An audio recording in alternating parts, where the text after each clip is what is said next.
आज का टॉपिक है दिमागी नक्सली। यह है बाय अंबुज कुमार मिश्रा। दिमागी नक्सलाइट्स, इस शब्द ये पढ़ने का सीक्वेंस है आपका कि प्रथम प्रयोग कब किया गया दिमागी नक्सली शब्द का, नक्सलाइट्स कब पहली बार सामने आए, इनके एलिमिनेशन का क्या डेट रहा, कौन से ऑपरेशन चलाए गए, प्रभावित क्षेत्र, यह सब आप जानते हैं। ये पढ़ने के क्रम में सिर्फ उल्लेख कर दिया जाएगा। अब यहाँ है दिमागी नक्सली, जिसकी व्याख्या करनी है। इसमें नक्सली आप जानते हैं क्या है, और दिमागी नक्सली जिसकी व्याख्या करनी है। यह टॉपिक है आज का।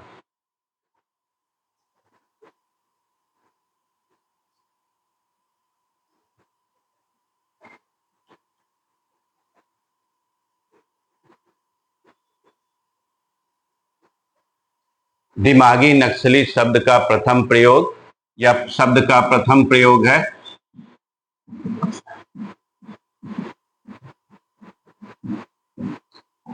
15 अगस्त 2026 को पीएम द्वारा लाल किला में भाषण में प्रयोग। यह फर्स्ट प्रयोग है। इसके पहले विभिन्न शब्दों के प्रयोग किए जाते थे, लेकिन इसमें दिमागी नक्सली, जो दिमागी नक्सली है, दिमागी नक्सली, इसका प्रथम प्रयोग हुआ। भारत में नक्सलवाद 1967 में पहली बार, ये हमारे सामने इसका ओरिजिन है, भारत में पहली बार हमें दिखता है 1967 में पश्चिम बंगाल के नक्सलबाड़ी क्षेत्र, जलपाईगुड़ी क्षेत्र के निकट एक छोटे से इलाके नक्सलबाड़ी में इसका ओरिजिन बगान क्षेत्र में हुआ था। इसीलिए इससे संबंधित जो भी लोग रहे वे नक्सली कहलाए। इसके नेता थे 1960 के दशक में, इसके नेता है, और ये नक्सलवाड़ी क्षेत्र में इसके नेता थे चारू मजूमदार, कानू सान्याल, रवि रंजन। आंध्रा क्षेत्र, ये एक बड़ा क्षेत्र था, पश्चिम बंगाल से लेकर आंध्रा तक 60 के ही दशक में आंध्र प्रदेश में भी नक्सलाइट्स आए थे, और ये आंध्रा के क्षेत्र में थे। टी यानी तरमिले नागी रेड्डी, ये प्रमुख नक्सली नेता रहे।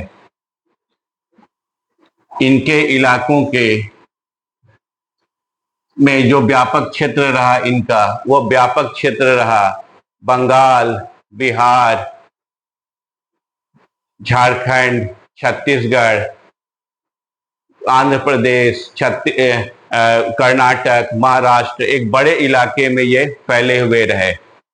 इनके उन्मूलन का, एलिमिनेशन का डेट जो सरकार ने घोषित कर रखी थी वह थी 31 मार्च 2026, और शायद 30 मार्च 2026 को गृह मंत्री ने संसद में यह सूचना दी कि नक्सलियों का उन्मूलन कर दिया गया है। विभिन्न ऑपरेशन जो चलाए गए वो सरकार द्वारा चलाए गए ऑपरेशंस थे। ऑपरेशन ग्रीन हंट,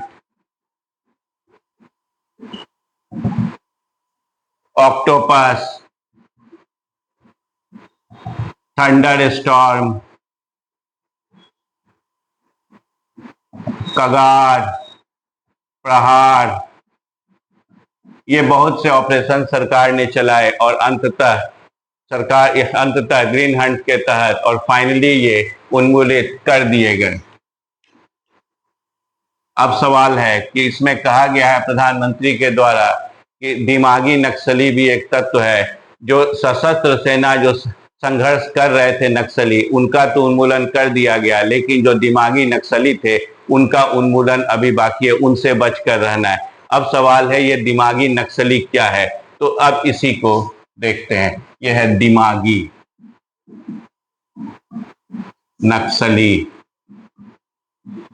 यहां लिख देते हैं बाय अंबुज कुमार मिश्रा।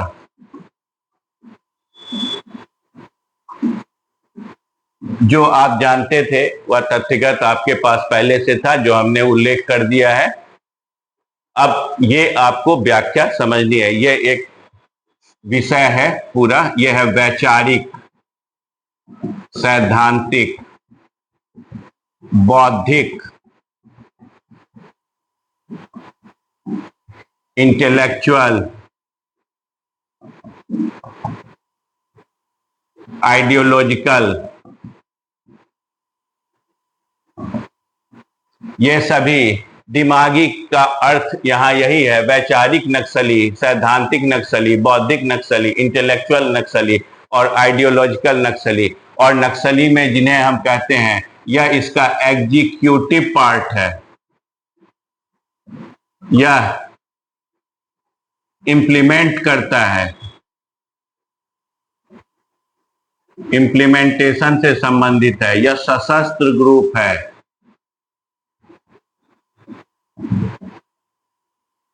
पीपुल्स आर्मी है ये। और यह जो घटना है, यह सिर्फ हमें भारत के संदर्भ में नहीं पढ़ना है, यह एक विश्वव्यापी घटना है। इसके विभिन्न नामों से पूरी दुनिया में हमें इसका उल्लेख और इसके एग्जाम्पल्स मिलते हैं। इसलिए यह नहीं समझना चाहिए कि यह केवल भारत के संदर्भ में है।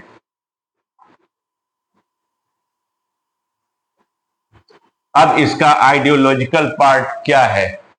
आइडियोलॉजिकल पार्ट से ही ये नक्सलाइट उत्पन्न होते हैं। आइडियोलॉजिकल पार्ट 3 है, यद्यपि इन्हें माओवादी कहा जाता है। संगठन हमारे सामने मिल जाता है, कई है संगठन, जैसे MCCI,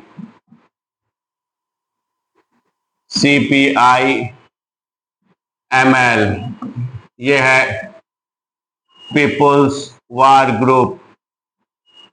ये जब दोनों मिल गए तो CPI, माले, माओवादी, इसका गठन हुआ। और ये CPI माओवादी 2004 ईस्वी में 2 सितंबर 2004 को इसका गठन हुआ और ये प्रतिबंधित है। छोटे मोटे और भी ऐसे संगठन हैं जो कि साम्यवादी विचारधारा से जुड़े हैं, राजनीति में भी भाग लेते हैं, उनका एक पक्ष नक्सली गतिविधियों में संलग्न रहता है। ये हमारे सामने ये दल हैं और ये प्रतिबंधित थे। इनमें से अधिकांश उन्मूलित कर दिए गए। अब नाम इनका माओवादी है, लेकिन ये सिर्फ माओ से संबंधित नहीं है। यहां ध्यान से देखना है, ये 3 विचारों से उत्पन्न होते हैं। पहला विचार है मार्क्स,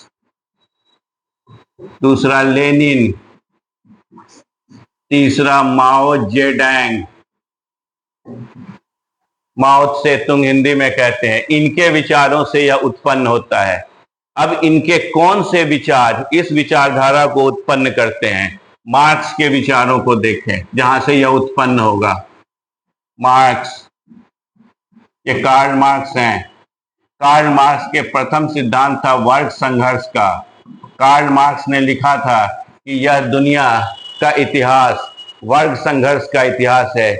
समाज में 2 प्रकार के वर्ग होते हैं, एक शोषक वर्ग और दूसरा शोषित वर्ग होता है। इन दोनों के बीच वर्ग संघर्ष होता है। और ये वर्ग संघर्ष के इतिहास में जैसे जो गुलाम युग था, सामंती युग था, और जब पूंजीवादी युग आया तो मजदूर और पूंजीवादियों के बीच संघर्ष रहा। और मार्क्स ने कहा कि मजदूरों को क्रांति करनी चाहिए।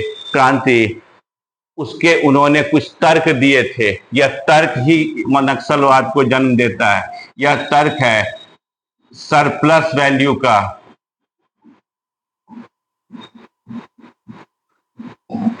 यह नक्सलवाद का और साम्यवादी क्रांति दोनों का नैतिक पक्ष और दार्शनिक पक्ष यहां से उत्पन्न होता है। सरप्लस वैल्यू या अतिरिक्त मूल्य का सिद्धांत, कहां इसकी व्याख्या क्या होती है? अतिरिक्त मूल्य, सरप्लस वैल्यू।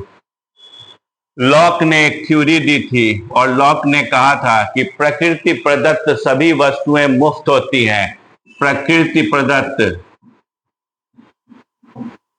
सभी वस्तुएं मुफ्त होती हैं।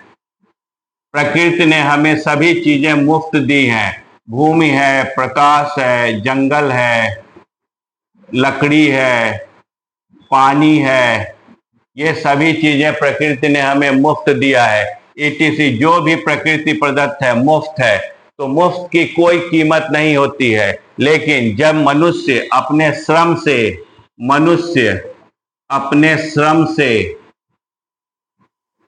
से उपयोगिता यानी उस वस्तु को उपयोगी बनाता है, तो मूल्य की उत्पत्ति होती है। इसी से मूल्य उत्पन्न होता है, वैल्यू। अब जैसे एग्जाम्पल में लकड़ी है, तो लकड़ी को कारपेंटर या बढ़ई जब उसे अपने श्रम से कुर्सी का रूप देता है, तो वह लकड़ी उपयोगी होती है और कुर्सी की कीमत होती है।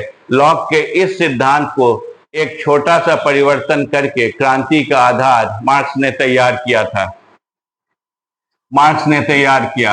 यह है सरप्लस वैल्यू, अतिरिक्त सरप्लस वैल्यू।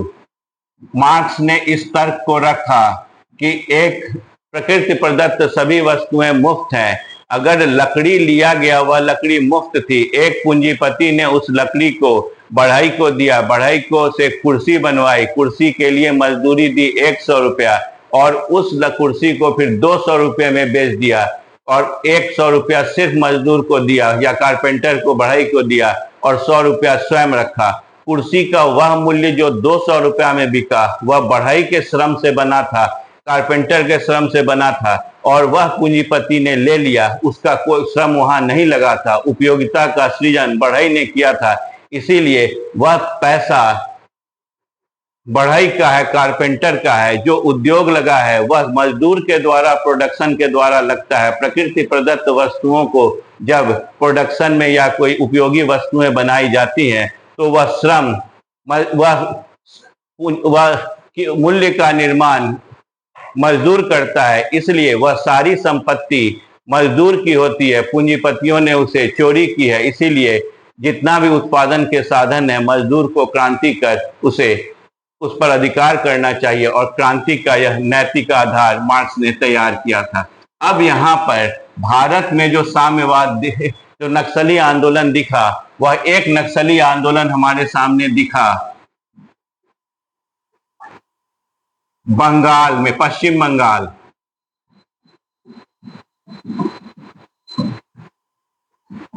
बंगाल में दिखा। और दूसरा है जल, जंगल, जमीन की अवधारणा। यह है जनजातीय क्षेत्र। यह पश्चिम बंगाल में जब हम देखते हैं कि भारत के विभाजन के बाद पूर्वी पाकिस्तान और बांग्लादेश से जो भी लोग आए, उससे भूमि पर दबाव पड़ा। भूमि पर दबाव बढ़ने से रोजगार में, वो खेती में संलग्न हुए। तब यहाँ पर वहीं पर साम्यवादी पार्टी ने नारा दिया था, जमीन जोतने वाले की, जो जोतेगा जमीन उसकी है। जमीन जोतने वाले की, अर्थात उत्पादन कौन कर रहा है? वह मजदूर कर रहा है, जो कृषक मजदूर है। और यही वह आधार था जिसके आधार पर साम्यवादी क्रांति पश्चिम बंगाल में हुई। और वह जो नक्सली आंदोलन जो बागान से शुरू हुआ था, मजदूरों के द्वारा जो उत्पादन उत्पन्न कर रहे थे प्रकृति प्रदत्त वस्तुओं का, वो यहाँ जमीन जोतने वालों में कन्वर्ट हुआ, और यहाँ साम्यवादी क्रांति हुई। और यह लगभग 30 सालों तक यह क्रांति चली। दूसरा है जल, जंगल, जमीन की अवधारणा। ये मार्क्स के उसी विचार से यह नक्सली विचार उत्पन्न हुआ है।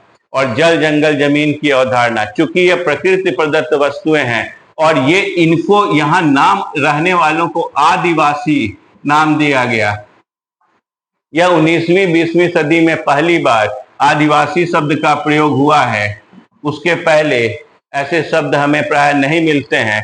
ठक्कर बापा ने इसका प्रयोग किया था, गांधी जी ने, बाकी या जो भी उसके बाद नेता आए, ये आदिवासी शब्दों के प्रयोग सामान्यतः किए जाते रहे। कांग्रेस काल में भी, गांधी के समय में भी हमें काली पराज, रानी पराज जैसे शब्दों के उल्लेख, हमें रानी पराज, काली पराज को रानी पराज कर दिया गया गुजरात के क्षेत्र में, यह हमें दिखता है इस जगह पर। लेकिन ये आदिवासी क्षेत्र, इस पूरे जमीन पर दावे को लेकर प्रयोग किया जाता है।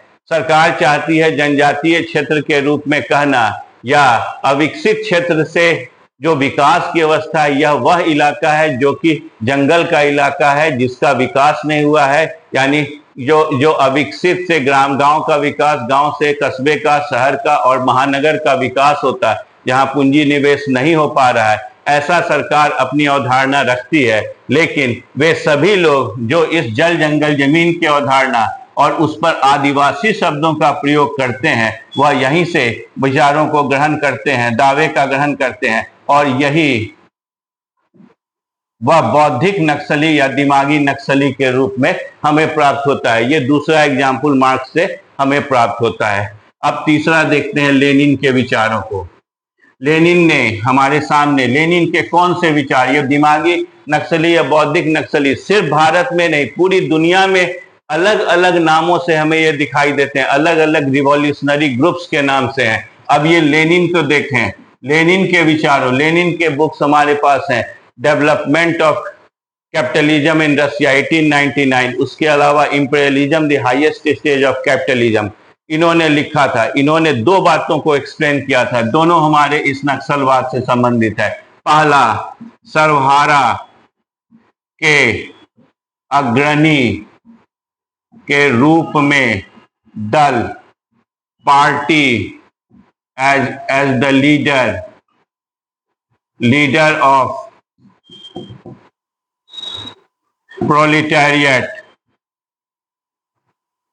प्रोलेटारिएट क्लास, यह सर्वहारा के अग्रणी। उन्होंने, मार्क्स ने अपनी क्रांति के लिए मजदूरों को चुना था। मार्क्स का मानना था कि जब मजदूर और पूंजीपति के बीच जो संघर्ष है वह अपने पूर्णता को प्राप्त करेगा, यानी 100 डिग्री तक पानी जब उबलेगा तो मजदूर क्रांति करेंगे। यहाँ लीडर जैसी कोई भूमिका यहाँ दिखाई नहीं देती है। लेकिन जब लेनिन आते हैं तो उन्होंने एक तर्क रखा कि मजदूर अपनी स्थानीय मांगे, ट्रेड यूनियन मांगे या अपने इंडस्ट्री की मांगों से ऊपर नहीं उठ पाते हैं। इन सबको क्रांति के लिए इकट्ठा करने के लिए एक पूर्णकालिक लोगों का समूह होना चाहिए, जो एक राजनीतिक दल करेगा या कम्युनिस्ट पार्टी करेगा, और जो क्रांति के लिए मजदूरों को इकट्ठा करके उनको अपने सामान्य औद्योगिक मांगों से ऊपर उठाकर क्रांति के एक कारक के रूप में उनका प्रयोग करते हुए क्रांति करेगा। यह लेनिन ने तर्क दिया।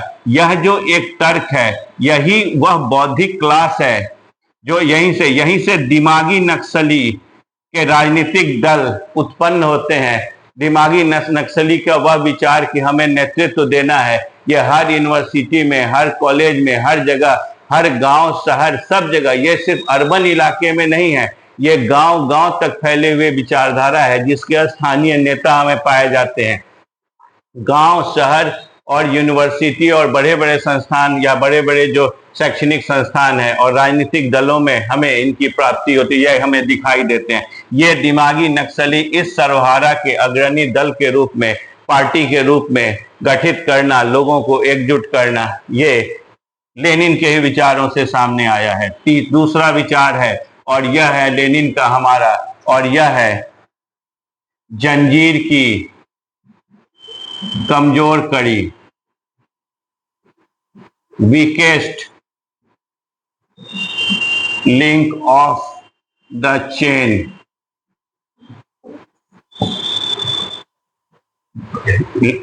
सवाल यह था कि जब भी क्रांति, साम्यवादी क्रांति हुई, वह साम्यवादी क्रांति यूरोप में क्यों नहीं हुई थी, जहां पर पूंजीवाद पनपा, फैला, साम्राज्यवादी हुआ, वह रूस में ही क्यों हुई थी। तो लेनिन ने उसके लिए एक सिद्धांत की रचना की और उन्होंने एक तर्क दिया था, थ्योरी दी थी कि जंजीर वहीं से कटती है जहां वह सबसे कमजोर होता है, वहां से नहीं जहां मजबूत होता है।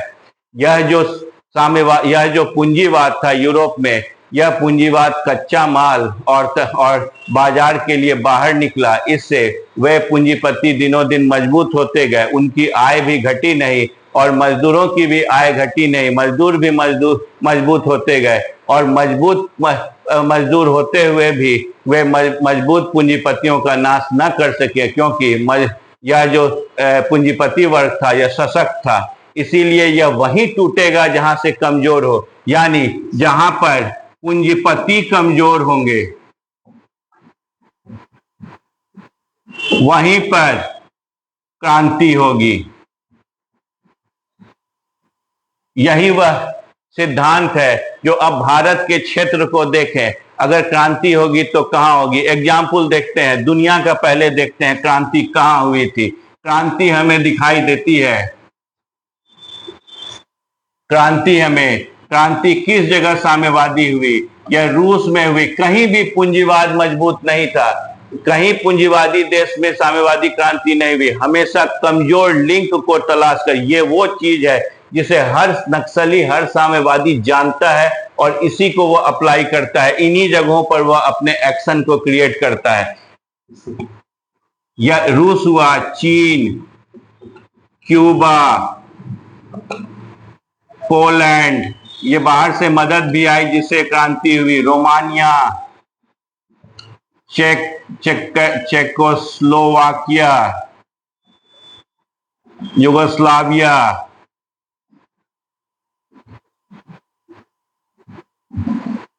उत्तर कोरिया, वियतनाम और सबसे अंत में है नेपाल। नेपाल में कोई भी पूंजीवाद विकास नहीं हुआ था और नेपाल में भी इसीलिए इसे चुना गया अपने कर्म भूमि के रूप में। भारत में यह कर्म भूमि क्या रही? भारत में कर्म भूमि है जनजातीय क्षेत्र। यह जनजातीय क्षेत्र के रूप में हमें दिखाई देता है पश्चिम बंगाल के वे इलाके जो पिछड़े रहे, जहां विकास नहीं हुआ था। पश्चिम बंगाल, बिहार का दक्षिण बिहार, छत्तीसगढ़, उड़ीसा, ओडिशा, आंध्र प्रदेश, महाराष्ट्र, कर्नाटक। यह एक ऐसा इलाका है जिसे लाल कॉरिडोर के रूप में देखा जाता है। इसका नाम है रेड कॉरिडोर। यह रेड कॉरिडोर हमारे सामने इस रूप में आता है। यह अगर लाल कॉरिडोर या लाल गलियारे को देखें, यह चीन से वाटर ड्रॉप की तरह आता है, नेपाल में आता है और नेपाल के बाद नेपाल है, नेपाल के बाद पश्चिम बंगाल, पश्चिम बंगाल से बिहार, दक्षिण बिहार है। उसके अलावा एक यह है फल की या मिर्च की आकृति लेता हुआ पश्चिमी घाट, सह्याद्री, पूर्वी घाट, जहां ये मिलते हैं कर्नाटक तक के क्षेत्र में। ये छोटा नागपुर का पठार, छोटा नागपुर, ये विंध्य। ये एक इस तरह की आकृति को बनाते हुए भारत में जनजातीय पूरा इलाका जो अविकसित और पूरी तरह से विकास से अछूता इलाका है, उसी इलाके में है। और यहीं पर इन्होंने पहाड़ी इलाकों में अपना आधार बना रखा है। और ये आधार के इलाके आप भी जाते हैं, कुर्रे, गुट्टा, ला, भीमबांध, बूढ़ा पहाड़, लातेहार, सुकमा, दंतेवाड़ा, इसी में चिंतामणि गुफा भी है हमारे सामने। ये पूर्वी गोदावरी, पश्चिमी गोदावरी, ये चिकमंगलूर का कद्रेमुख खदान के आसपास का इलाका, उसके बाद विशाखापत्तनम, विजयनगरम, इसके जनजातीय या वन क्षेत्र, इन बड़े ये कुछ के इलाके हमने लिखे हैं। यहीं पर वह इलाके हैं, वह यहाँ जो नक्सलियों के विरुद्ध ऑपरेशन हुए उसमें 36 यहाँ पर महेंद्र कर्मा, सुकमा के दरभा घाटी में महेंद्र कर्मा, नंद कुमार पटेल, विद्याचरण शुक्ल सहित 20 से अधिक कांग्रेस के नेता नक्सली हमले में मारे गए थे। दंतेवाड़ा में यहाँ जो 76 सीआरपीएफ के जवान शहीद हुए थे, उसको लेकर जेएनयू में उत्सव भी मनाया गया था, जिसे दिमागी नक्सली के रूप में देखा जाता है। ये वो इलाका है जो अविकसित है। अब सवाल है कि यह अविकसित के लिए यह कौन सी रणनीति, ये इनकी रणनीतियों को समझें तो यह समझ में आ जाएगा कि आखिर यह जो जंजीर की सबसे दुर्बल कड़ी है, कमजोर कड़ी, उसको ये सदैव बनाए रखना चाहते हैं। ये विकास नहीं करने देना चाहते, विकास नहीं करने देते, सड़क नहीं बनने देते, स्कूल नहीं खोलने, इनका अपनी पुस्तक है, अपना सिलेबस है, सब कुछ चलाते हैं। स्कूल नहीं खुलता, बांध नहीं बनता, सरकार के अंदर कोई योजना लागू नहीं होने दी जाती, नहीं कोई भी लागू नहीं होने दिया जाता है। यहाँ आईडी से सड़क और सभी चीजें उड़ा दी जाती है। इसलिए नहीं कि यहाँ पर यह सुरक्षा बल आ जाएंगे या कुछ, ये विकास नहीं होने देना इनका मूल एजेंडा है, क्योंकि यह कमजोर कड़ी ही क्रांति की ओर लेकर जाएगा। अब इसका वह एक्शन पार्ट है, वह एक्शन पार्ट ही है, यह एग्जीक्यूटिव पार्ट है, यह एग्जीक्यूटिव पार्ट है जो माओ से ग्रहण किया गया था, पीपुल्स आर्मी। यहां ध्यान रखें, मार्क्स ने, माओ ने अपनी पुस्तक, ये माओ जेडैंग का है, माओ ने लिखा था पुस्तक, माओ की पुस्तक थी या पंपलेट, उसमें लिखा था एनालिसिस ऑफ चाइनीज सोसाइटी। यह चीनी समाज का उन्होंने क्लासिफिकेशन, वर्गीकरण किया था। इसे भी भारत में ग्रहण किया गया है, सरकारी तौर पर भी ग्रहण किया गया।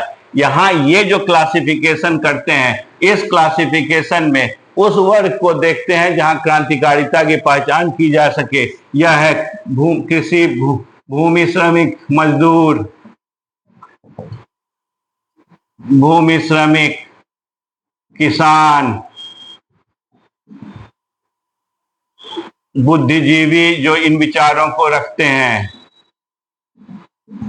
सैनिक, इनका कहना है कि ये सैनिक इन्हीं किसान मजदूरों से मिलकर बनते हैं। जो भी यह तर्क को कहता हुआ टीवी में दिखता है कि ये किसान, सैनिक, किसान, यही किसान और मजदूरों के बच्चे बनते हैं, वह दिमागी नक्सली इसी विचार से, माओ के ही विचारों से यह उत्पन्न होता है। इनमें यह पीपुल्स, अब दो ग्रुप है इसमें, ये दो आधार है, इसके दो आधार हैं। एक पीपुल्स वार ग्रुप जो संघर्ष करता है, और इसका बुद्धिजीवी वर्ग जो इस विचार का प्रतिनिधित्व करता है, इस पूरे विचार का प्रतिनिधित्व करता है। यह माओ ने जो अपने विचार को अपनाया था, उस माओ के विचार को हम अनेक जगहों में भी पाते हैं। तो माओ, लेनिन और मार्क्स तीनों के विचारों से मिलता जुलता हमें और भी अन्य स्थानों पर भी मिलता है। हम जानते हैं कि क्यूबा में भी क्रांति हुई थी, क्यूबा में, और क्यूबा में क्रांति फिडेल कास्ट्रो, कैमिलो और चे गुवेरा लीडर थे।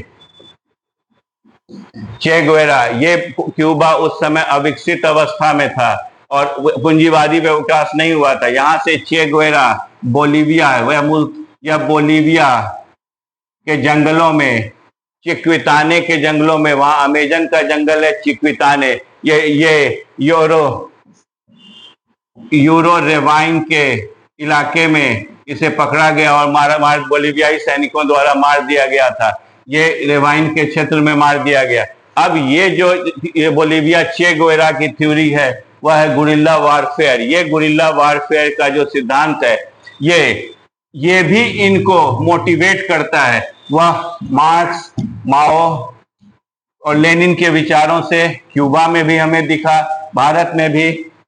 ये पूरा तीनों के विचारों से प्रभावित जो बुद्धिजीवी हमें दिखाई देते हैं, ये तीनों यही बुद्धिजीवी तीन विचारों से, यानी माओ के विचार, मार्क्स के विचार और लेनिन के विचार और इनका एक्शन ग्रुप, इसमें जो एक्शन ग्रुप है उस एक्शन ग्रुप को, इम्प्लीमेंटेशन ग्रुप को सरकार ने एलिमिनेट कर दिया। लेकिन यह जो विचारधारा है, यह विचारधारा आज भी मौजूद है और आज भी चल रही है। इसीलिए आपको जब टी शर्ट दिखाई देता है पहने हुए प्रदर्शन में, तो चे गुवेरा के टी शर्ट पहने हुए दिखाई देते हैं। और अगर समय मिला, आगे समय आएगा, अगर ये रह गई विचारधारा, तो कुछ समय के बाद डिडमा के भी प्रिंटेड टी शर्ट आपको पहने हुए लोग दिखाई देंगे। बाय।